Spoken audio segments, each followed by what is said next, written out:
Dao Gong, semuanya telah melampaui ekspektasi kita.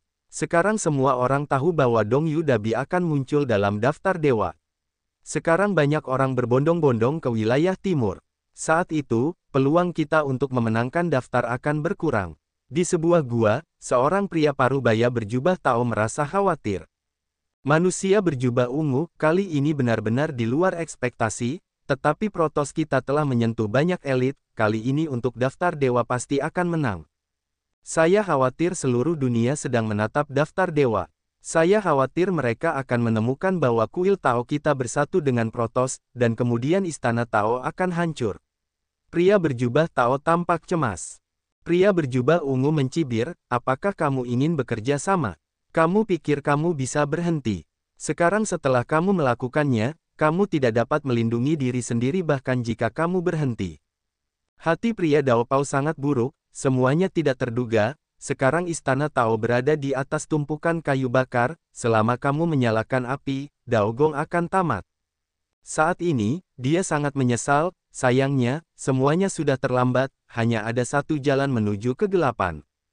Jangan khawatir, sekarang Dui Senjiang sudah keluar dari masalah, bahkan jika istana Tao terbongkar, kekuatan Dui Senjiang dapat sepenuhnya melindungimu. Terlebih lagi, kemunculan daftar dewa pasti akan menjadi badai besar, dan tidak ada yang bisa memperhitungkan siapapun. Orang-orang berjubah ungu juga takut bahwa orang-orang Dao Pao tidak dapat menahan tekanan, dan hanya dapat menstabilkan orang-orang Dao Pao untuk sementara. Mendengar ini, orang-orang di Dao Pao mengangguk sedikit. Siapa yang tidak menginginkan Feng Shenbang? Meskipun semua orang menatap Dong Yu, itu bukan Dao Gong, tetapi Feng Shenbang. Selama daftar dewa lahir, siapa yang akan peduli dengan Dao Gong? Istana Naga Laut Cina Timur. Di sebelah timur Dong Yu adalah laut yang tak berujung. Di dasar laut, ada istana kristal. Disinilah istana naga. Ada 4 orang yang duduk di istana-istana naga. Mereka semua adalah pria dengan tanduk naga di kepala mereka dan kepala seperti naga. 3 saudara yang baik, daftar dewa ada di dasar laut Cina Timur. Istana Naga Donghai telah menjaga harta karun pertama di dunia selama bertahun-tahun yang tak terhitung jumlahnya, tetapi sekarang aku tidak bisa mengambilnya. Aku benar-benar tidak mau. Naga Laut Timur Wang Ao Guang menyesap anggur dan mendesah. Aku tidak menyangka bahwa masalah daftar dewa begitu riuh sehingga hampir seluruh dunia mengetahuinya. Tidak hanya itu, bahkan iblis, setan, dewa, dan hantu tampaknya siap untuk bergerak. Kali ini, mustahil untuk menangkap daftar dewa dengan damai. Aokin, Raja Naga Laut Cina Selatan, mendesah. Kali ini kita Istana Naga 4 Lautan bergandengan tangan, aku tidak percaya kita tidak bisa mendapatkan daftar para dewa. Aosun, Raja Naga Laut Utara, bersenandung dingin. Aoran, Raja Naga Laut Barat, berkata, tidak semua orang bisa memenangkan daftar dewa angin. Itu tergantung pada keberuntungan. Kudengar meskipun daftar dewa angin rusak, ia akan secara otomatis memilih pemiliknya. Jika daftar dewa angin tidak dikenali, meskipun daftar dewa angin tidak dikenali, ia tidak akan tersedia di hadapanmu. Petik 2. Aku hanya percaya bahwa kekuatan dapat memenangkan segalanya. Selama ada kekuatan, aku tidak peduli jika ia memiliki takdir. Aoshun, Raja Naga Laut Utara. Sekarang kita harus membahas bagaimana cara memenangkan daftar dewa angin. Kita tidak boleh membiarkan daftar dewa angin direbut dari wilayah kita. Raja Naga Laut Timur berkata, selain itu, aku bermimpi bahwa Gunung Longzu di negeri dongeng jatuh ke dunia manusia. Apakah Gunung Longzu jatuh ke dunia? 3 Raja Naga lainnya terkejut. Ao Guang berkata, kita juga harus lebih memperhatikan masalah ini. Ini sama sekali bukan ilusi. Kita harus mengirim seseorang untuk menyelidikinya terlebih dahulu. Jika Gunung Longzu benar-benar jatuh ke dunia, kita akan membuat prestasi besar jika kita menemukannya. Setelah mengucapkan kata-kata ini, mata ketiga Raja Naga semuanya berbinar-binar. Seiring berjalannya waktu, jarak dari Dabi wilayah timur semakin dekat, dan kota suci itu menjadi semakin ramai. Ada banyak pemuda kuat yang tidak dikenal, yang relatif rendah hati dan tidak pernah bertabrakan. Suasana menjadi semakin tegang ketika hanya 3 hari lagi dari Dabi Dongyu. Banyak orang merasa kehabisan napas. Pada hari ini, beberapa orang meninggalkan kota suci dan langsung pergi ke Laut Cina Timur, dan kemudian lebih banyak orang bergegas ke Laut Cina Timur. Apakah sudah waktunya untuk memulai? Jangan mengecewakanku, atau itu tidak akan menyenangkan. Pemuda yang memegang batang besi hitam itu tertawa malas. Kita juga pergi ke Laut Cina Timur, mungkin orang-orang yang kita takdirkan bisa bertemu di Laut Cina Timur. Kata Gu Tian. Guen mengangguk dan meninggalkan kota suci bersama Gu Tian. Pada hari ini, tidak hanya beberapa orang dari kota suci bergegas ke Laut Cina Timur, tetapi juga orang-orang dari seluruh wilayah timur bergegas ke Laut Cina Timur. Semua orang tahu bahwa ini adalah arus bawah. Saya tidak tahu berapa banyak kekuatan yang menatap Laut Cina Timur, dan Laut Cina Timur telah menjadi sasaran kritik publik. Sekte Tianyu, Ye Chen dan yang lainnya tidak begitu jelas tentang urusan eksternal, tetapi mereka sangat terkejut ketika mendengar lagu Chu Tian mengatakan sesuatu tentang dunia luar. Mereka sangat terkejut dengan peristiwa daftar Feng Shen, yang membuat seluruh dunia manusia terkejut. Sepertinya kali ini, wilayah timur lebih kuat daripada yang lain. Ye Chen tertawa dan berkata, Men Tiandao, daftar dewa sangat penting, dan kita tidak boleh membiarkan daftar dewa diberikan kepada orang asing. Ini perlu, tetapi dengan kekuatan kita, itu sangat kecil. Xiang Shaoyu menghela nafas. Bai Yunfei berkata, setidaknya kita sudah mencoba. Ya, terkadang kita bisa melakukan yang terbaik. Tidak semua hal bisa sempurna. Bagaimanapun, kekuatan kita tidak cukup. Ye Chen berkata dengan ringan. Pasti ada banyak orang yang memperhatikan acara seperti daftar dewa. Hal-hal ini adalah milik orang-orang yang paling kuat, dan mereka tampaknya tidak ada hubungannya dengan mereka. Tentu saja, akan sangat bagus jika kita bisa mendapatkan daftar dewa. Kami tidak sebaik kalian. Kami tidak banyak membantu ketika kami pergi. Aku khawatir kami akan tertinggal. Liu Mo tertawa getir. Kita semua bersaudara. Pasti ada beberapa peluang di tempat rahasia Laut Cina Timur. Ini adalah peluang yang tidak boleh dilewatkan. Mereka mencari daftar dewa mereka, dan kami mencari barang-barang kami. Ye Chen berkata dengan sungguh-sungguh. Sehari kemudian, beberapa orang Ye Chen sering dibawa pergi dari Tianyuzong ke Laut Cina Timur. Kali ini, selain Ye Chen, ada juga beberapa murid klan Tianyu yang berada di atas lantai 4 alam Jindan, seperti Chu Tiange. Namun, para murid di atas lantai 6 alam Jindan masih belum terlihat. Pekerjaan setengah hari adalah untuk tiba di Laut Cina Timur. Ye Chen melihat bahwa banyak orang telah berkumpul di sekitar Laut Cina Timur, semuanya bermeditasi dan menunggu. Kita akan menunggu di sini sebentar, dan kemudian kita akan bergabung dengan yang lain. Kata Chang Yu. Ye Chen tahu bahwa yang disebut orang lain itu pastilah murid-murid sekte Tianyu lainnya. Setelah beberapa saat, sekelompok orang lain muncul, dan mereka adalah orang-orang dari Daogong. Ye Chen melihat bahwa kekuatan Zhao Tianming dan yang lainnya juga telah meningkat pesat. Tampaknya 3 bulan ini juga sangat putus asa. Namun, Ye Chen melihat bahwa banyak orang di Daogong mengenakan jubah dan tampaknya tidak ingin orang-orang mengetahui wajah asli mereka. Seiring berjalannya waktu, hanya tersisa 1 hari dari Dongyu Dabi. Banyak orang datang satu demi satu. Melihat sekeliling, ada ratusan orang. Suasananya benar-benar ramai. Saudaraku, menurutmu siapa takdir kita?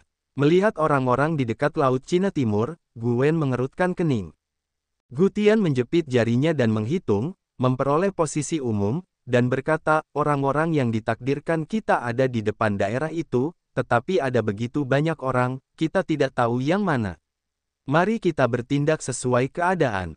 Gu Tian dan Guen datang menuju sekte Tianyu. Namun, ada banyak orang lain di sini selain sekte Tianyu, masih sangat sulit bagi saudara-saudari dari keluarga kuno untuk menemukan orang yang tepat. Sementara semua orang menunggu, terdengar suara ledakan udara dan raungan binatang terbang dari langit. Lebih dari 20 binatang terbang raksasa datang dari jauh, menghalangi langit dan matahari. Semua orang melihat ke samping dan terkejut. Ada beberapa pemuda dan pemudi berdiri di atas binatang terbang itu. Setiap pemuda dan pemudi memiliki temperamen yang luar biasa dan ekspresi dingin. Itu kakak laki-laki. Mereka ada di sini. Chu Tiange sangat gembira ketika dia melihat pria di atas binatang terbang itu. Ketika Ye Chen mendengar kata-kata Chu Tiansong, dia merasa sedikit tergerak di hatinya. Orang-orang ini memiliki napas yang kuat. Apakah mereka murid dari dua sekte besar dan anggota keluarga di kota suci? Binatang terbang itu berhenti, dan para pemuda dan pemudi semua melompat turun satu per satu. Masing-masing dari mereka dingin dan bangga. Mereka membentuk barisan satu sama lain. Kakak laki-laki, Chu Tiansong segera menyambut, datang ke sekelompok pemuda dan pemudi, memanggil dengan sangat hormat. Dalam kelompok orang ini, pemimpinnya adalah seorang pemuda dengan sulaman bulu putih. Pemuda itu terlihat cantik dan dingin, dan memiliki rasa kepemimpinan. Pemuda itu mengangguk pelan, lalu menatap Ye Chen dan yang lainnya. Matanya melirik Mentian dan Bai Yunfei, tetapi tidak banyak perubahan. Chu Tiange berkata, kakak senior, mereka adalah orang-orang yang dipilih oleh kontes besar ini. Pemuda itu tidak melihat Ye Chen dan yang lainnya, dan tampak membenci mereka sama sekali. Yang lain juga melihatnya, dan mereka tidak melihatnya lebih jauh. Mereka melihat ke laut yang tak terbatas, dan ekspresi mereka sangat acuh tak acuh. Chu Tiansong tidak banyak bicara, hanya mengikutinya. Orang ini benar-benar sombong. Dia adalah Huang Fuyun, kakak senior dari Tian Yuzong. Mentian mendengus. Mereka sangat kuat. Wajar bagi mereka untuk meremehkan kita. Ye Chen sedikit menggelengkan kepalanya, tidak peduli, dia juga bukan pertama kalinya mengalami hal seperti itu. Bai Yunfei juga berkata sambil tersenyum, mereka tidak memiliki banyak hubungan dengan kita. Mengapa peduli? Mentian tidak mengatakan apa-apa lagi. Ye Chen melihat ke istana Tao. Pada saat ini, para murid inti dari kuil Tao juga berkumpul bersama. Murid pertama dari istana Tao adalah seorang wanita cantik bernama Jiang Ting. Dia terlalu dingin dan cantik untuk dekat dengan orang lain, dan dia menolak untuk terlihat dari ribuan mil jauhnya. Jiang Ting mengucapkan beberapa patah kata kepada mereka yang mengenakan jubah, dan kemudian dia tidak punya apa-apa lagi untuk dikatakan. Ye Chen juga melihat bahwa ada beberapa barisan lainnya. Orang-orang itu pasti anak-anak dari keluarga kota suci. Dari napas orang-orang itu, Ye Chen dapat merasakan bahwa mereka sangat kuat, dan tampaknya lebih kuat daripada para murid dari dua sekte utama. Di permukaan, kota suci itu adalah pusat dari seluruh wilayah timur. Beberapa keluarga di kota suci itu adalah kekuatan yang paling kuat di permukaan. Bahkan dua gerbang utama dan istana naga laut Cina Timur tidak dapat dengan mudah diprovokasi. Selain rumah tuan kota, ada 3 keluarga dengan banyak nama keluarga di kota suci itu, yaitu keluarga Changsun, keluarga Tuoba, dan keluarga Zhongli. Kota suci itu layak menjadi pusat wilayah timur. Semua anak-anak ini sangat kuat. Zhao Tianjian merasakan napas anak-anak dari keluarga besar itu dan merasakan tekanan yang kuat. Begitu orang-orang ini muncul, mereka juga mendapat perhatian yang tak terhitung jumlahnya. Di lapangan, hanya sedikit orang yang bisa dibandingkan dengan mereka. Akhirnya, ada beberapa orang baik. Tampaknya mereka masih menarik. Pemuda dengan batang besi hitam itu berbaring malas di atas batu dengan kaki ditekuk dan sikap sinis. Orang-orang muda dengan pedang yin dan yang juga melihat anak-anak dari beberapa keluarga di kota suci, tetapi mata mereka tidak banyak berubah. Setelah beberapa saat, terjadi gelombang besar di permukaan laut-laut Cina Timur. Mata semua orang kembali tertuju ke laut, mengetahui bahwa sesuatu akan terjadi. Oh! Sebuah nyanyian naga terdengar dari laut Cina Timur, dan sebuah ledakan besar pun terjadi. Air memercik setinggi ratusan kaki. Seekor naga emas melesat keluar dari laut, berputar-putar di udara dan berdiri di udara. Naga emas, dengan mata yang besar, melirik semua orang di sekitarnya. Kemudian dia mendengus dan berubah menjadi seorang pemuda yang anggun. Sambil memegang kipas lipat emas, dia berkata dengan lemah, kali ini, semua jenis kucing dan anjing dapat berpartisipasi dalam Dongyu Dabi. Dengan begitu banyak orang di sini, apakah sulit bagi Chengdu untuk berpartisipasi? Petik 2. Apakah Istana Naga di Laut Cina Timur ingin memiliki daftar dewa? Seseorang berbicara dan mencibir. Kali ini, hanya ada 2 gerbang utama, Kota Suci, dan Istana Naga di Laut Cina Timur. Yang lain tidak memenuhi syarat untuk berpartisipasi dalam kontes. Istana Naga di Laut Cina Timur benar-benar besar. Kalian bukan orang-orangku. Apakah kebaikan hati orang-orang kita mengizinkanmu tinggal di sini? Apakah menurutmu Laut Cina Timur ini milikmu? Pada saat ini, seorang lelaki tua berpakaian hijau tiba-tiba muncul di udara, terdiam dan menatap pemuda dengan kipas emas. Aku tidak berani menatap mata lelaki tua itu dan merasakan tekanan. Jika Istana Naga Laut Cina Timur tidak ingin ada, aku tidak keberatan membiarkannya menghilang di dunia. Pada saat ini, ada seorang pria parubaya beruban diam-diam muncul, sebenarnya, kekuatannya pasti tangguh.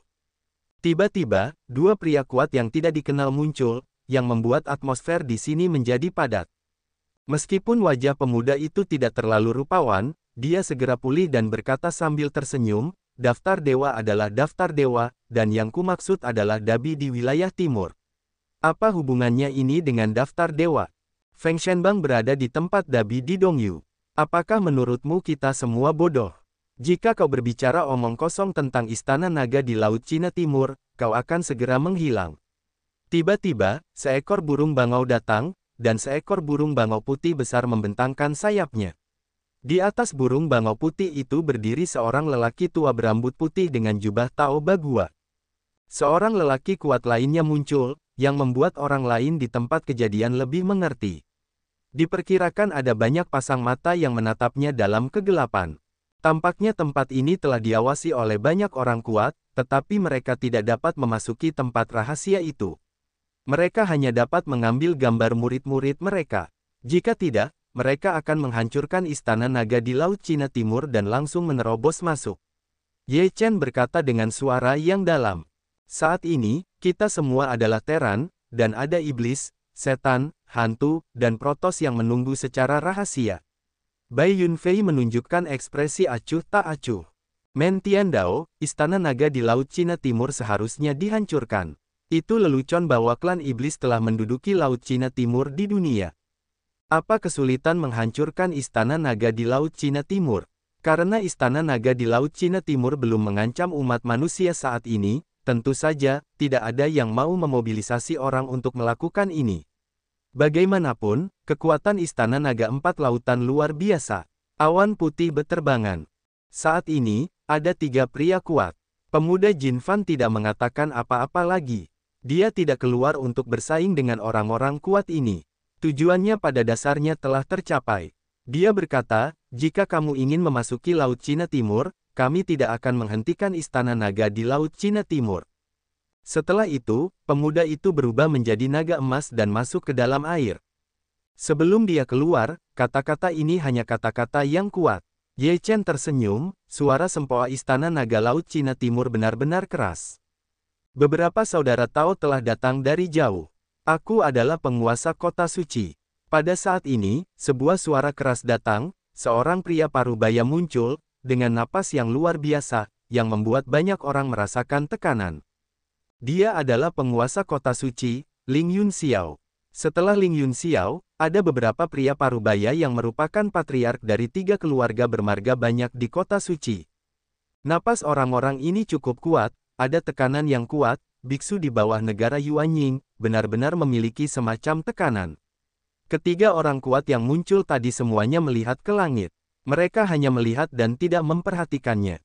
Menurut pendapat mereka, penguasa kota suci tidak memenuhi syarat untuk dihargai oleh mereka. Ling Yunxiao tidak memiliki ketidakpuasan di wajahnya, karena dia tahu bahwa orang-orang ini terlalu besar untuk diprovokasi oleh seorang penguasa kota suci. Setelah itu, 6 sosok muncul lagi. Mereka mengenakan jubah Tao, dan napas mereka sama kuatnya. Para murid Istana Tao segera menyambut mereka, memberi hormat dengan hormat, dan berkata, saya telah melihat beberapa kepala istana yang bertugas mengajar. Di antara keenamnya, pemimpinnya adalah Jiang Daoyun, pemimpin Daogong, dan 5 lainnya adalah 5 penguasa Daogong. Di dalam Istana Tao, ada juga 5 istana di Tenggara dan Barat Laut. Status penguasa istana masing-masing berada di bawah kepemimpinan penguasa, dan kekuatannya beberapa orang kuat, yang merupakan perwujudan kekuatan kuat Istana Tao. Jiang Daoyun mengangguk sedikit. Kemudian dia melihat orang-orang kuat lainnya. Wajahnya sedikit berubah. Kemudian dia melihat Ling Yunxiao dan yang lainnya, tetapi dia tidak dapat melihat apapun. Ayah, Jiang Ting membisikkan seluruh cerita kepada Jiang Yundao. Jiang Yundao mengangguk sedikit. Meskipun wajahnya tenang, hatinya menjadi tegang. Burung phoenix putih muncul, dan tuannya datang. Chu Tiange bersemangat melihat burung phoenix putih besar berlari kencang di kejauhan. Huang Fuyun dan yang lainnya segera menyambutnya, memberi hormat dengan hormat, "Selamat datang pemimpin." Seekor burung phoenix putih berhenti di langit dekat Laut Cina Timur. Di atas burung phoenix putih itu berdiri seorang pria berjubah putih. Pria itu tampan dan tampak baru berusia 30-an, tetapi ada rasa bermartabat di antara alisnya. Dia adalah Huang Fu Tianyu, pemimpin klan Tianyu. Huang Fu Tianyu mengangguk sedikit. Matanya menyapu semua orang, tetapi dia juga bingung. Ternyata pemimpin sekte Tianyu masih sangat muda. Ye Chen terkejut. Ia mengira sekte Tianyu seharusnya adalah pria parubaya, tetapi ia tidak menyangka akan menjadi pria yang begitu muda dan tampan. Mentian, Zhao Tianjian, dan yang lainnya juga sedikit terkejut. Sekarang, tokoh-tokoh terkemuka dari beberapa kekuatan besar di wilayah timur telah muncul. Tampaknya mereka sangat mementingkan kompetisi besar ini. Zhao Tianjian berkata sambil tersenyum. Jika menyangkut daftar dewa, tidak ada yang akan seenaknya. Awan putih beterbangan. Bang! Tiba-tiba, 4 bunga air muncul di Laut Cina Timur. 4 hewan air besar muncul, yang merupakan monster langka. Di antara keempat monster ini, ada Raja Naga dari 4 lautan. Ao Guang berkata sambil tersenyum, "Aku tidak menyangka kali ini Dabi menarik begitu banyak pahlawan. Sepertinya kali ini kita memecahkan rekor. 4 Raja Naga Laut telah muncul, sepertinya klan nagamu juga ingin bersaing memperebutkan daftar dewa." Orang tua di atas bangau putih berkata dengan dingin. Ao Guang berkata sambil tersenyum, "Daftar dewa tidak dimiliki oleh ras manusia. Siapapun di 4 alam bawah berhak memilikinya. Karena ada daftar dewa yang jatuh di dunia, itu milik dunia.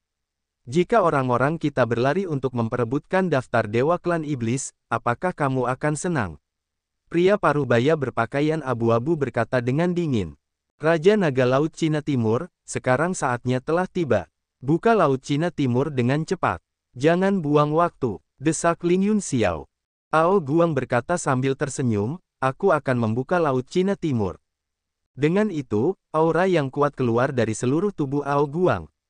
Dengan lambaian tangannya yang besar, seberkas cahaya pun muncul. Laut Cina Timur tampak terbagi menjadi 2 bagian, membentuk jalan besar selebar 100 zang di tengahnya, yang dapat dilihat di dasar laut.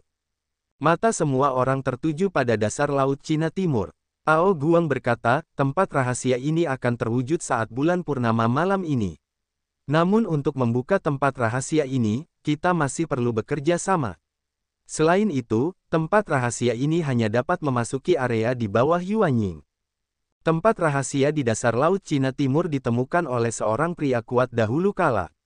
Pria kuat itu mencoba masuk dengan paksa, tetapi terluka parah. Sebelum meninggal, ia meramalkan bahwa tempat rahasia ini akan terbuka pada hari ini, dan hanya biksu di bawah alam Yuanying yang dapat masuk. Kemudian, Kota Suci, Istana Naga Laut Timur, dan 2 gerbang utama berdiskusi untuk mengadakan kompetisi besar Dongyu di tempat rahasia ini. Namun, beberapa rumor terdengar kemudian bahwa mungkin ada daftar dewa di tempat rahasia itu. Namun, sekarang hampir semua orang tahu bahwa itu bukan rahasia, dan daftar dewa kemungkinan besar ada di dalamnya. Kurasa aku tidak diizinkan masuk. Orang tua di atas bangau putih berkata dengan dingin. Saya setuju. Orang tua berbaju hijau berkata dengan acuh tak acuh. Wajah Raja Naga 4 Laut berubah total. Wajah Ao Guang segera kembali normal. Dia berkata sambil tersenyum, "Tidak apa-apa jika saya tidak ikut serta dalam Istana Naga Donghai, tetapi Anda tidak bisa masuk tanpa saya. Apakah Anda mengancam kami?" Pemuda berbaju abu-abu itu bersikap dingin. "Bukan ancaman, tetapi fakta." Ao Guang berkata sambil tersenyum, "Jika saya menarik mana saya tidak dapat memisahkan air laut-laut Cina Timur hanya dengan cara Anda. Hanya mereka yang telah mencapai negara bagian Dongsu atau Mahayana yang dapat melakukannya." Perkataan Ao Guang memang benar. Laut Cina Timur begitu luas sehingga sulit bagi orang biasa untuk memisahkan air sepenuhnya seperti ini. Namun, Istana Naga Donghai telah hidup di Laut Cina Timur selama beberapa era, dan tentu saja telah sepenuhnya mengendalikannya. Meskipun beberapa orang kuat yang hadir sangat kuat, lebih tinggi dari alam Ao Guang, mereka tetap tidak dapat melakukannya. Ao Guang berkata dia tidak berbicara lagi. Dia menatap lelaki tua itu dan yang lainnya di bangau putih dengan tenang, seolah-olah dia sangat percaya diri. Suasana pemandangan itu kembali membeku, dan semua orang menyaksikan pemandangan itu, tidak tahu apa hasil akhirnya. Saya pikir kita harus membiarkan istana naga Donghai masuk. Dia tahu bahwa lelaki tua berambut putih dan yang lainnya tidak akan pernah kembali seperti ini. Mereka hanya bisa turun selangkah lebih dulu. Lelaki tua di bangau putih itu berkata, sekarang sudah larut. Mari kita buat pengecualian untuk membiarkan orang-orang naga memasuki tempat rahasia itu. Bagaimana menurutmu? Lelaki tua berambut putih itu menatap lelaki tua berbaju abu-abu dan lelaki tua berbaju hijau, dan mereka berdua mengangguk sedikit tanda setuju. Ao Guang tertawa dan berkata, kalau begitu, kita akan menunggu bulan purnama muncul dan membuka tempat rahasia itu bersama-sama. Mengenai siapa yang bisa mendapatkan daftar dewa terakhir, itu adalah kehendak surga. Malam tiba, langit sudah gelap, bulan purnama tampak terbit dari Laut Cina Timur, perlahan menggantung di langit, sehingga bulan bersinar di laut yang berkilauan, membentuk pemandangan bulan terbit di laut. Cahaya bulan menyinari permukaan laut, dan dasar laut juga ditaburi lapisan cahaya perak. Pada saat ini, seberkas cahaya tiba-tiba muncul di dasar Laut Cina Timur. Kemudian, ada kilatan cahaya terus-menerus dan secara bertahap terhubung untuk membentuk sebuah susunan. Pada saat ini, semua orang melihat ke dasar laut, mata mereka bersinar. Apakah ini pintu masuk ke tempat rahasia? Banyak orang menatap susunan di dasar laut, bersemangat dan sulit untuk tenang. Beberapa orang Ye Chen juga melihat susunan itu, hati mereka juga berfluktuasi. Selama Anda memasuki susunan ini, Anda mungkin mendapatkan daftar dewa. Pada saat ini, tidak ada yang bisa tenang. Sekarang pintu masuknya sudah terungkap, tetapi hanya dengan upaya bersama kita dapat membukanya. Dan hari ini, susunan ini adalah yang terlemah. Mari kita bertarung bersama. Ao Guang melihat kehadiran beberapa orang kuat. Para pemimpin dari dua sekte utama, penguasa kota-kota suci, dan 3 kepala keluarga dengan banyak nama keluarga, serta 3 orang kuat yang hadir, semuanya saling memandang. Ayo pergi. Orang tua di bangau putih itu sedikit mengernyit. Orang lain juga mengangguk sedikit, meskipun dalam hati mereka semua memiliki sempoa kecil, tetapi sekarang mereka hanya memiliki serikat, jika tidak, sempoa itu mengenai lagi dan tidak dapat memasuki alam rahasia tidak ada gunanya. Pada saat yang sama, beberapa orang datang ke langit arai pada saat yang sama. Beberapa orang saling memandang dan mengangguk. Kemudian mereka mengeluarkan napas yang kuat bersama-sama. Seluruh laut penuh dengan angin kencang dan ombak. Suasananya sangat mengerikan. Banyak biksu yang mengambil bagian dalam dabi di sepanjang pantai semuanya mundur dan sama sekali tidak dapat menahan suasana seperti itu. Ledakan. Dalam sekejap, Raja Naga dari 4 lautan, 2 pemimpin sekte utama, penguasa kota suci dan yang lainnya semuanya meluncurkan kekuatan teror yang wajar. Kekuatan ini jatuh pada arai, dan seluruh dasar laut bergetar hebat.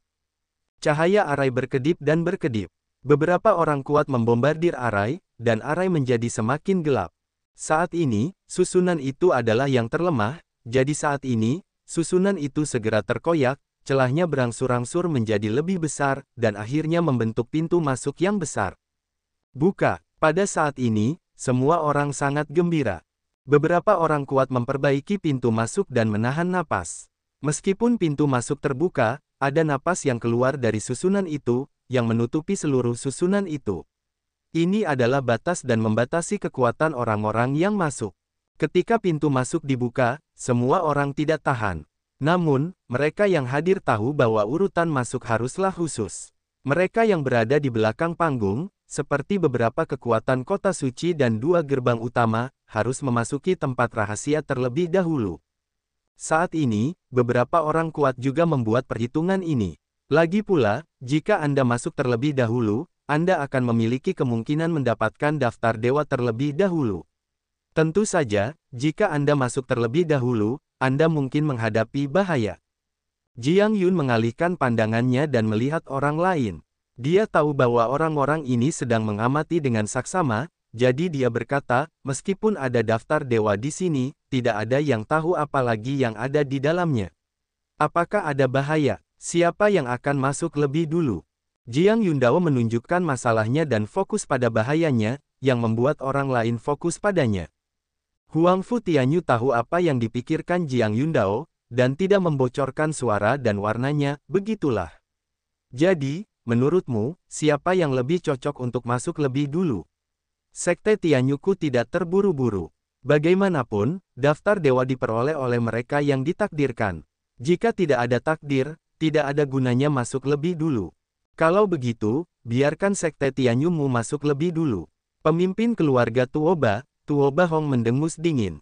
Huang Fu Tianyu dengan tenang berkata sambil tersenyum, karena tuan keluarga Tuoba telah memberi kita kesempatan yang begitu bagus, aku benar-benar tidak sopan. Tuoba Hong sangat marah hingga dia mendengus. Zhong Liwu, kepala keluarga Zhong Li, berkata, jika kamu ingin masuk lebih dulu, masuklah ke sana. Yang lain tidak berbicara, seolah-olah itu sudah menjadi keputusan mereka. Huang Fu Tianyu tertawa, lalu memanggil Chang Yu. Setelah mengucapkan beberapa patah kata, Chang Yu mendatangi Ye Chen dan berkata, Tuan, biarkan kamu masuk lebih dulu. Apakah ini umpan meriam untuk kita? Hari ini dingin sekali. Ye Chen berkata sambil tersenyum, karena kita diberi kesempatan yang begitu bagus, bagaimana mungkin kita melewatkannya? Mungkin kita bisa mendapatkan keuntungan pertama jika kita masuk lebih dulu. Benar sekali, aku tidak menyangka kita akan menjadi yang pertama masuk. Biarkan orang-orang di belakang menangis. Zhao Tianjian tertawa. Beberapa orang berjalan menuju pintu masuk. Tepat saat mereka hendak memasuki pintu masuk, Ling Yunxiao tiba-tiba bergerak keluar, dan tekanan yang kuat menyelimuti mereka. Hati Ye Chen terkejut. Mereka ingin melawan, tetapi tidak ada gunanya sama sekali. Anru, Ling Yunxiao mengendalikan Liu Anru, dan iblis Liu ketakutan dan berteriak dengan cemas. Setelah kamu masuk, jika tidak ada bahaya, keluarlah dan umumkan. Kalau tidak, gadis itu pasti akan mati. Langit menyendiri. Huang Fu Tianyu mengerutkan kening dan berkata, Tuan, apa maksudmu? Tidak baik untuk memindahkan murid-muridku sesuka hati. Mereka hanya nominal, mereka bukan murid-muridmu dari Sekte Tianyu. Aku melakukan ini demi kepentingan semua orang.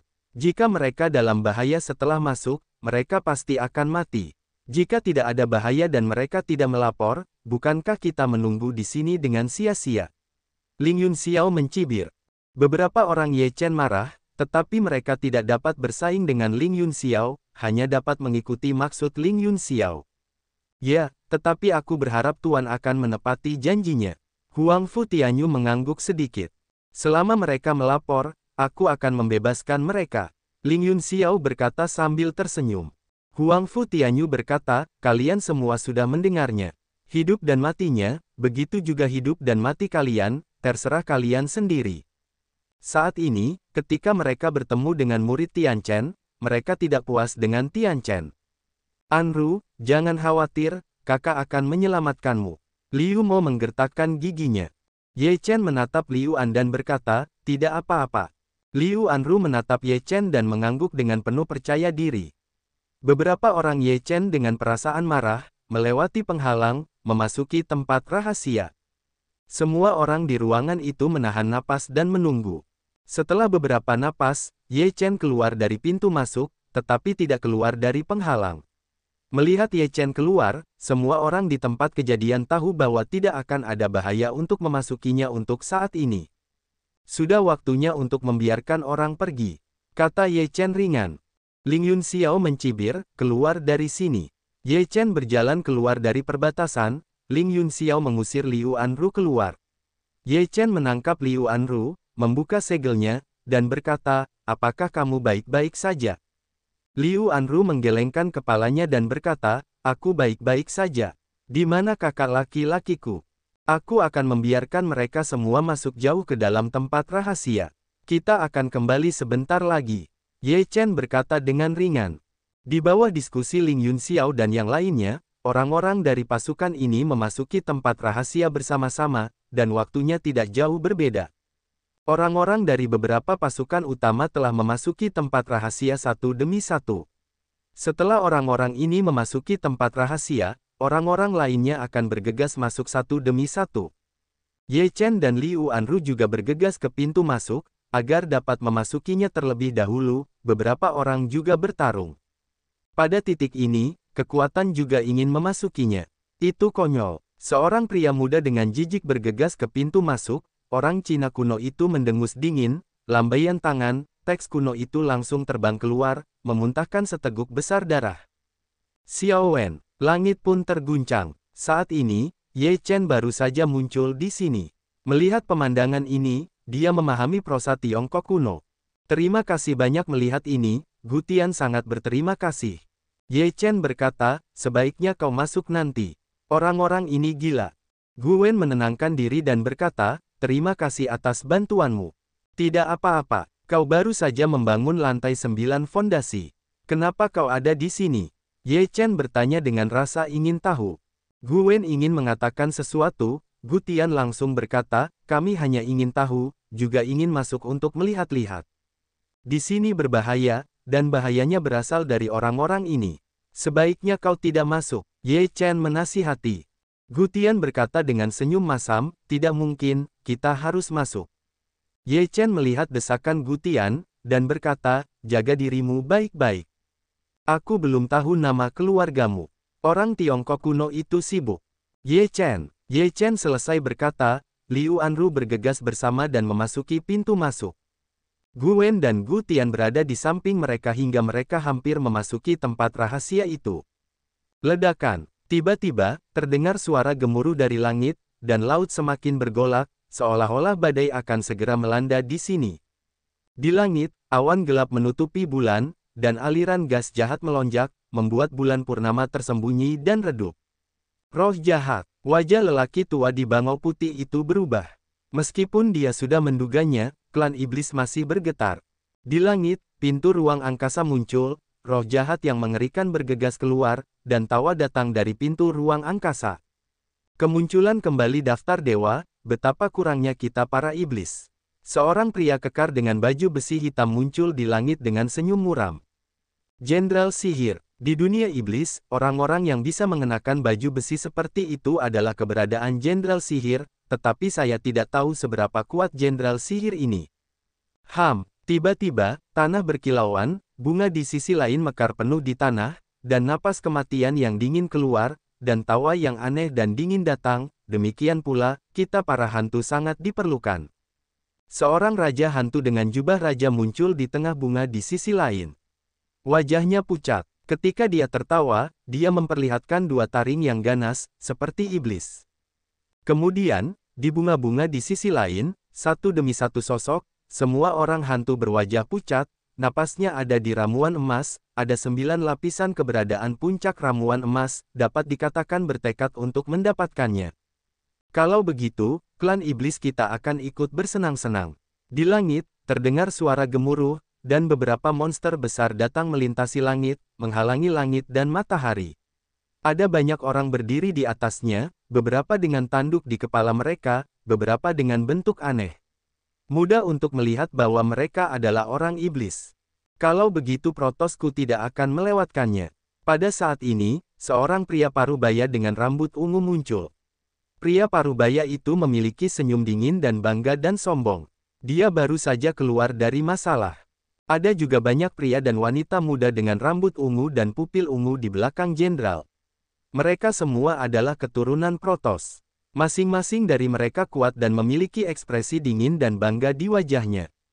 Menurutmu apa ini? Ini adalah dunia manusia. Daftar dewa di dunia ini tidak layak untuk dimiliki olehmu. Sebuah suara gemuruh terdengar, seorang pria parubaya berjubah emas muncul, memancarkan napas yang sangat kuat, sehingga semua orang yang hadir tampak membeku. Ya, selama periode kehancuran besar, kalian para iblis, setan, hantu, dan Protos menyerang dunia kami secara bergantian, dan kami dipukul mundur.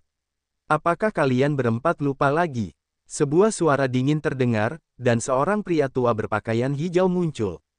Auranya sangat kuat dan bergetar. Hanya penampilan kedua orang ini dapat menekan seluruh penonton. Bagaimanapun, ini adalah dunia manusia, dan ini juga terkait dengan daftar dewa. Secara alami, orang-orang yang sangat kuat di dunia manusia tidak akan tinggal diam dan mengabaikannya. Awalnya kupikir, kita tidak perlu melakukannya, tampaknya kita masih harus melakukannya. Dari pintu ruang angkasa terdengar suara dingin, seorang pria dengan perawakan yang tak tertandingi keluar, napasnya sangat kuat. Selanjutnya, klan iblis, klan hantu juga muncul dalam kekuatan yang sangat mengerikan. Terlebih lagi, lebih baik bagi kita untuk bergandengan tangan sekarang. Klan iblis yang kuat berkata dengan dingin. Kurasa begitu, klan hantu yang kuat mengangguk. Kepada dewa akan berkata dengan dingin, kalau begitu jangan bertele-tele, bersama-sama, siapa yang berani berhenti, bunuh amnesti. Dui Senjiang memimpin dan mengeluarkan napas yang mengejutkan langit. Kemudian iblis, hantu, dan setan semuanya bergerak. Pada saat ini, Ling Yunxiao dan yang lainnya jelas tidak cukup melihat di depan orang-orang kuat ini dan hanya bisa mundur. Pria parubaya berjubah emas dan pria tua berpakaian hijau tadi bertemu satu sama lain. Pada saat ini, ada napas yang kuat datang. Semua orang kuat dari klan datang untuk membantu. Ketika perang besar meletus, seluruh laut Cina Timur berguncang. Air laut meledak dan bumi tenggelam.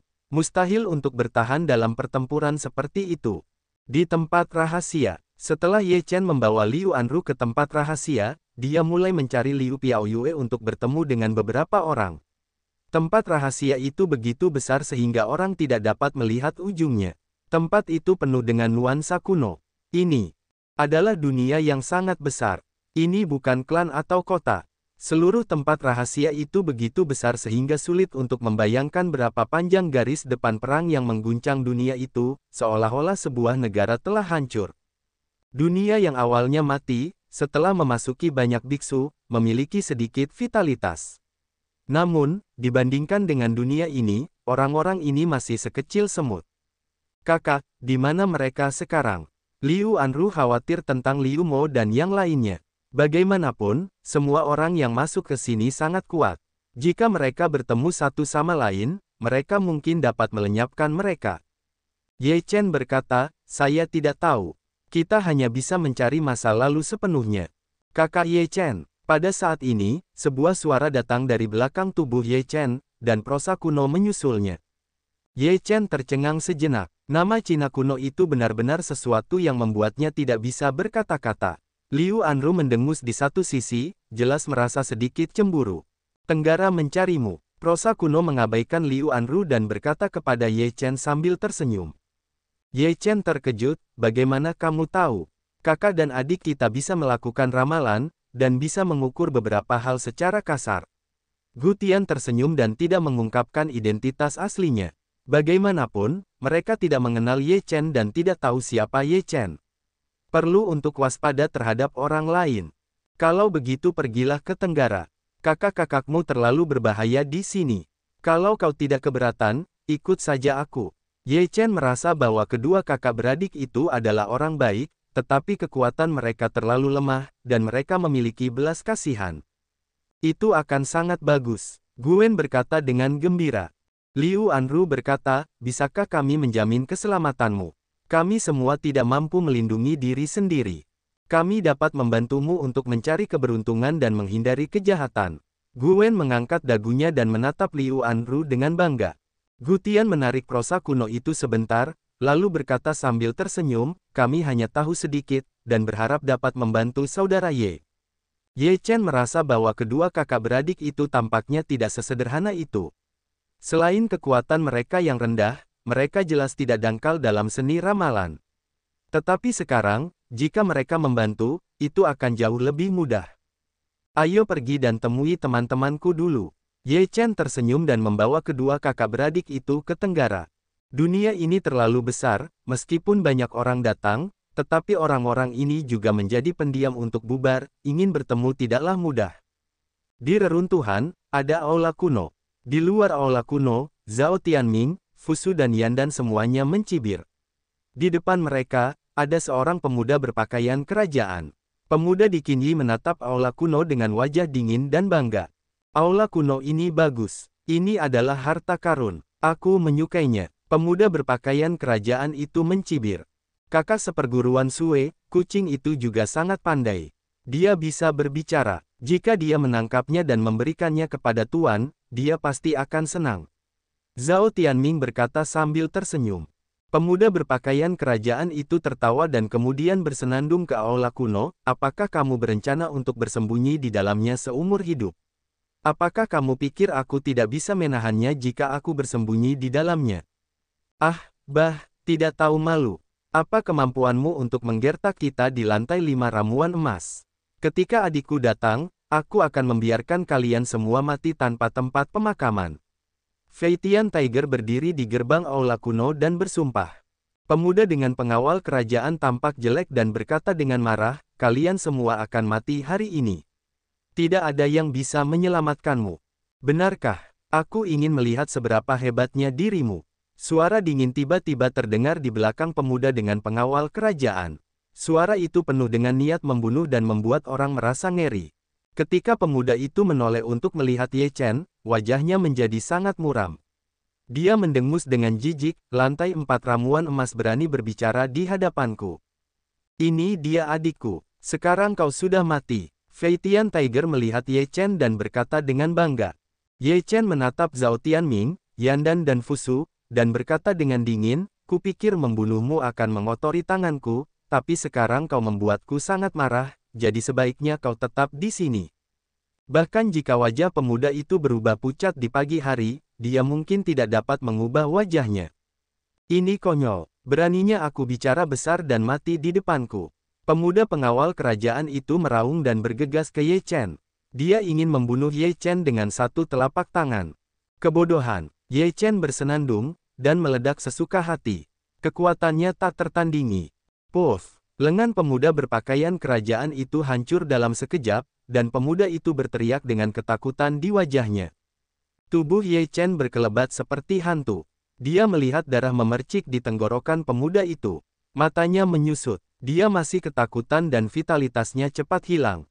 Dia tidak percaya bahwa lantai kelima ramuan emasnya mati seperti ini. Ye Chen menghancurkan kepalanya dan mengeluarkan ramuan emas itu. Kemudian, matanya menatap Zhao Tianming, yang sudah berkeringat dingin. Sekarang giliranmu. Kata-kata Ye Chen, seperti yang dikatakan kematian, adalah bahwa mereka merasa putus asa. Jangan, Zhao Tianming meraung. Dia tidak ingin mati seperti ini. Dia adalah putra mahkota Zhao, dan sosok yang akan dihormati oleh ribuan orang di masa depan. Puff, Ye Chen tidak pergi karena dia adalah kakak laki-laki Zhao Tianjian. Dia tahu bahwa Zhao Tianming tidak akan memikirkan hubungan keluarganya. Mata Fusu dan Yandan penuh dengan keputusasaan. Mereka sangat menyesal, mengapa mereka harus memprovokasi Ye Chen. Masa depan yang baik yang asli hancur dalam hal ini. Ye Chen mengepalkan tinjunya tanpa ketegangan. Fusu dan Yandan musnah, dan hidup mereka benar-benar berakhir. Ye Chen menyimpan 4 ramuan emas dan memberikan 2 di antaranya kepada saudara laki-laki dan perempuan Gu Tian. Tanpa mereka, mereka tidak akan dapat mengejar penyelamatan secepat mungkin. Gu Tian dan Gu Wen semua tercengang dan ingin menyingkirkannya. Ye Chen berkata, kamu dapat mengambil kesempatan ini untuk mempromosikan dirimu ke alam ramuan emas. Sejak saat itu, kamu memiliki beberapa kemampuan perlindungan diri. Terima kasih banyak, saudara Ye. Gu Tian tidak menundanya. Dia menerimanya setelah dia menyerah. Dasar kucing mati, apa yang baru saja kau katakan? Ye Chen berbalik menghadap Feitian Tiger. Flying Tiger menggigil, dengan cepat menutupi pantatnya dengan sayap, dan berkata dengan tergesa-gesa, tidak mengatakan apa-apa, aku baru saja berbicara. Aku tidak ingat. Haruskah aku membuatmu mengingatnya? Ye Chen menunjukkan senyum jahat. Feitian Tiger melambaikan tangannya sambil tersenyum, tidak perlu. Aku bisa mengingatnya sendiri. Hanya butuh sedikit waktu. Kau baru saja lelah. Mari kita istirahat dulu. Kucing itu bisa bicara. Melihat Flying Tiger berbicara, Gu Wen segera melompat dan bergegas dengan gembira. Dia mengambil Flying Tiger dan melihatnya dengan saksama seperti monster. Wajah Flying Tiger tenggelam ke dasar air, tertekan, siapa kau? Aku Gu Wen, anak kucing. Kau sangat imut. Gu Wen tersenyum dan memeluk Flying Tiger ke dalam pelukannya. Harimau terbang itu menancapkan kepalanya ke dada Cina kuno yang berkembang dengan baik di tengah, bahkan wajahnya menikmati penampilannya, tidak menolak, tetapi juga menggosok beberapa kali pada dada yang renyah itu. Begitu wajah Gu Wen berubah, dia melepaskan ekor harimau itu dan berkata dengan marah, kamu memakan tauku. Kamu adalah kucing berwarna. Aku tidak menyukaimu lagi. Mengatakan, akan melempar harimau terbang itu, beberapa orang di pagi hari juga penuh dengan garis hitam, sebelumnya tidak dapat menemukan orang ini atau seorang yang bejat.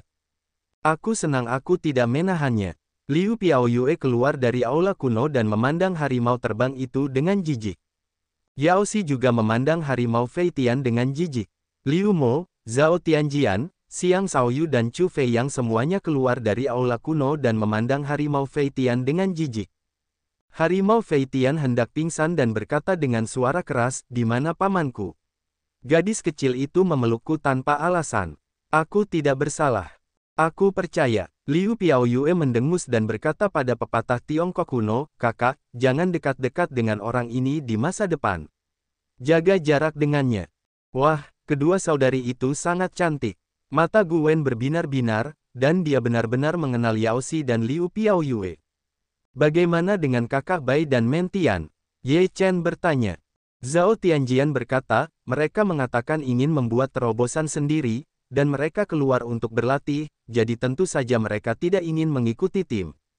Ye Chen mengangguk, yang dapat dimengerti. Xiao Wen, Xiao Tian, kalian pergi ke istana kuno untuk memurnikan ramuan emas. Apakah kalian dapat menembus ramuan emas tergantung pada kreasi kalian sendiri? Ye Chen segera berkata kepada saudara laki-laki dan perempuannya. Gu Tian dan Gu Wen mengangguk dan berjalan ke aula kuno. Kakak, menurutmu, apakah saudara Ye Chen adalah orang yang kita cari? Tanya orang Tiongkok kuno itu. Gu Tian merenung sejenak dan berkata, seharusnya tidak. Meskipun kekuatannya kuat, dia tidak sebaik yang lain. Mereka yang dapat memenangkan daftar dewa juga harus memiliki kekuatan yang kuat, atau bahkan jika mereka mendapatkannya, mereka tidak dapat mempertahankannya. Gu Wen mengangguk sedikit, tetapi berkata, tetapi orang yang mendapatkan keberuntungan dalam daftar dewa mungkin benar-benar dia. Saya pikir saudara Ye Chen sangat baik. Mari kita ikuti mereka terlebih dahulu. Jika itu benar-benar dia, maka kita tidak perlu bekerja keras untuk menemukannya. Gu Tian mengangguk dan berkata, berlatihlah terlebih dahulu dan berusahalah untuk menembus keramuan emas. Kakak dan adik mulai berlatih. Di luar aula kuno, Xiang Shaoyu bertanya, siapa kedua orang itu? Itu adalah sesuatu yang kita temui secara kebetulan. Itu membantu kita untuk mengetahui cara meramal aritmatika dan untuk dapat mencari keberuntungan dan menghindari kemalangan. Kata Ye Chen. Dunia ini begitu besar, apa yang akan kita lakukan selanjutnya? Kata Chu Fei Yang. Ye Chen berkata, jangan pikirkan daftar dewa untuk saat ini. Terkadang Anda harus memilikinya dalam hidup Anda. Anda tidak harus selalu memintanya. Anda tidak harus mencarinya dengan sengaja. Tujuan perjalanan kita adalah untuk memperkuat diri kita sendiri. Memang benar begitu banyak orang berjuang dan mencari dewa, yang memberi kita kesempatan. Zhao Tian Xiao. Karena ini pengalaman, saya berencana untuk membuat terobosan sendiri. Meskipun berbahaya, saya hanya bisa tumbuh dalam bahaya dan kesulitan. Mata Xiang Shaoyu tegas dan tegas. Chu Fei yang berkata, saya juga bermaksud untuk bertindak sendiri, mungkin saya akan mati di sini, tetapi jika tidak, perjalanan ini tidak terlalu penting. Ye Chen menatap mereka. Zhao Tianjian tampaknya memiliki ide seperti itu. Mereka semua memiliki ambisi dan ingin menjadi kuat. Namun, mereka tidak bisa menjadi kuat di bawah perlindungan. Hanya dengan menghadapi semuanya sendirian, mereka dapat benar-benar tumbuh dewasa, bahkan dengan mengorbankan nyawa. Semuanya, jaga diri kalian. Aku tidak ingin melihat tubuh kalian. Aku ingin melihat kalian menjadi lebih kuat. Setelah itu, kita akan keluar dan menjelajahi dunia bersama. Ye Chen Hao berkata dengan nada serius. Jaga dirimu baik-baik. Zhao Tianjian berkata dengan sungguh-sungguh. Semua orang tahu bahayanya. Hantu, iblis, setan, dan protos akan datang. Ras alien ini tidak akan melepaskan Teran. Zhao Tianjian, Xiang Shaoyu, dan yang lainnya semuanya pergi. Yao Xi dan Liu Piaoyue saling memandang. Yao Xi berkata, pagi, aku sudah berdiskusi dengan Sue. Kita memiliki cara berlatih yang sama. Jadi, kita berencana untuk pergi bersama dan mengalaminya, yang juga merupakan tingkat pemahaman diam-diam di antara mereka. Apakah kamu juga akan pergi? Ye Chen sedikit khawatir. Liu Piaoyue berkata sambil tersenyum, pagi, Kami tidak ingin menjadi beban dan bebanmu, jadi kami harus tumbuh dewasa, harus kuat, menjadi tangan kananmu, tidak perlu kau melindungi yang lamban sepanjang waktu. Aku akan melindungimu sepanjang waktu. Ye Chen berkata dengan sungguh-sungguh. Yao Xi berkata, aku tahu, tetapi bersama kami, kau terlalu banyak khawatir, kau tidak bisa sepenuhnya melepaskannya, keberuntungan dan bakatmu tidak akan hilang bagi siapapun, ini adalah kesempatan, kau harus mampu melampaui orang-orang itu.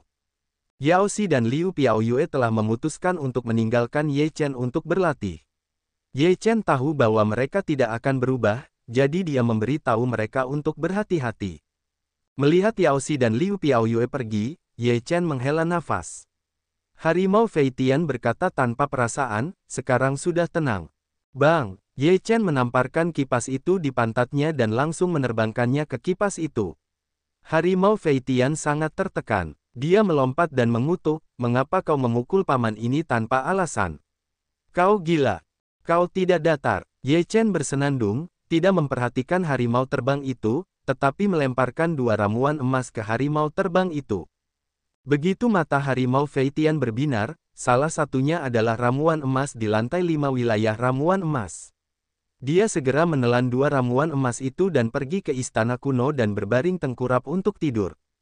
Ye Chen melihat ke dunia yang luas, yang merupakan dunia yang rusak, tetapi Ye Chen dapat membayangkan bahwa dalam periode kehancuran besar, pasti ada kecemerlangan yang tak tertandingi. Sekarang setelah daftar dewa muncul, semua kelompok etnis akan terlibat dalam perselisihan lagi. Apakah dunia manusia akan menjadi seperti ini di masa depan? Ye Chen khawatir. Setelah bertarung dengan orang-orang kuat yang tak terhitung jumlahnya, dia telah memenangkan kedamaian dari beberapa era yang kacau. Apakah kedamaian ini akan rusak lagi?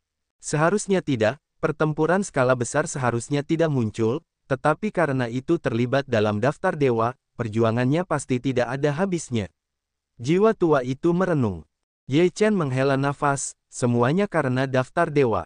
Jika kamu berhasil, kamu juga akan dihadiahi dewa. Ye Chen telah duduk di luar aula kuno selama 3 jam. Pada saat ini, ada udara padat yang datang dari aula kuno. Ye Chen tahu bahwa seseorang telah membuat terobosan. Setelah beberapa saat, Gwen berlari ke tempat itu dengan penuh kegembiraan dan berkata, Saudara Ye Chen, saya telah membuat terobosan. Sekarang saya juga orang yang kuat di ramuan emas. Petik 2. Itu hanya level ramuan emas. Kita masih di bawah. Dia tahu bahwa meskipun level pertama ramuan emas lebih kuat dari lantai 9 alam Zuji, kekuatannya tidak ada habisnya. Menerobos ramuan emas hanya berarti awal yang baru. Xiao Tian benar, kamu masih harus bekerja keras. Ye Chen menatap langit kuno dengan puas, dan bakatnya juga sangat bagus. Dia adalah bakat plastik. Kenapa? Bagaimana dengan kedua saudara perempuan itu? Dan yang lainnya? Orang Cina kuno bertanya dengan rasa ingin tahu. Ye Chen berkata sambil tersenyum, orang-orang harus mandiri jika mereka ingin tumbuh dewasa, jadi mereka semua pergi untuk merasakannya sendiri. Ketika kucing bodoh itu bangun, kita bisa mulai. Setelah sekitar 1 jam, seluruh tubuh Fei Tian Tiger bersinar terang, dan ada jejak yang bisa ditembus. Setelah 3 bulan di Tianyuzong, Fei Tianhu telah menerobos ke alam jin dan tingkat ketiga. Sekarang, ia akan menerobos alam jin dan tingkat keempat. Ye Chen terkejut dengan kecepatan kultivasinya. Bahkan jika itu adalah ramuan emas tingkat 5, ia tidak dapat menembus tingkat pertama, bukan? Haha, aku telah membuat terobosan lagi. Aku benar-benar jenius. Aku masih jenius. Fei Tian Tiger tertawa terbahak-bahak.